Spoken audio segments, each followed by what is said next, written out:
হাসিনা এমন কুকাম করেছে, তাই তার পালিয়ে যাওয়া বাধ্য হয়েছে। আমাদের দেশটা ধ্বংস করে সে পালিয়ে গেছে। লাখ লাখ লোক এসেছে, কোথায় এসেছে?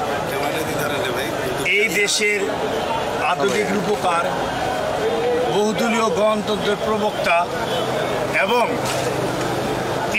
এই সাবেক সেনাপ্রধান, বিএনপির প্রতিষ্ঠাতা,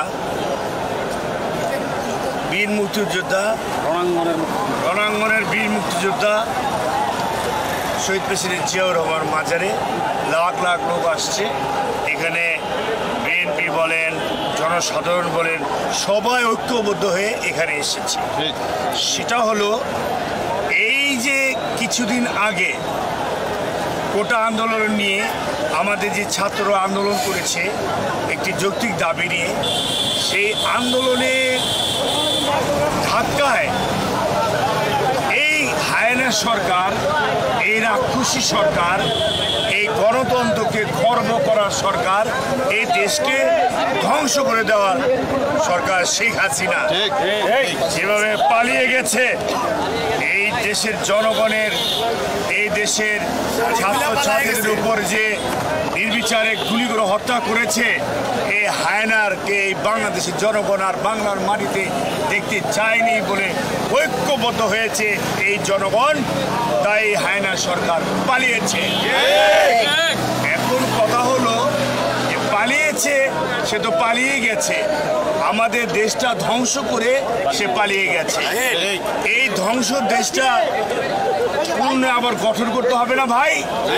কি বলেন আপা? করতে হবে না? এই গঠন করার জন্য দায়িত্বটা তাদের উপর বর্তাবে।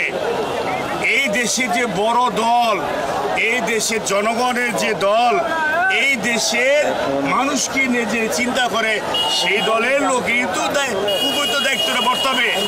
আমাদের প্রাণপ্রিয় নেতা জনতা মির্জা আব্বাস, আফরোজ আব্বাস সবসময় আমাদেরকে ঐক্যবদ্ধ থাকার জন্য নির্দেশনা দিয়েছে।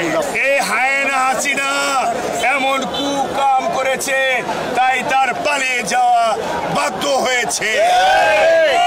তাই বলে যে চাই, যে দেশকে ধ্বংস করে পালিয়ে গিয়েছে, যে দেশের জনগণের উপর আঘাত দিয়ে ছাত্রীদেরকে খুন করে পালিয়ে গিয়েছে, তাকে আর এই বাংলাদেশে আসতে দেওয়া হবে না, হবে না ইনশাল্লাহ।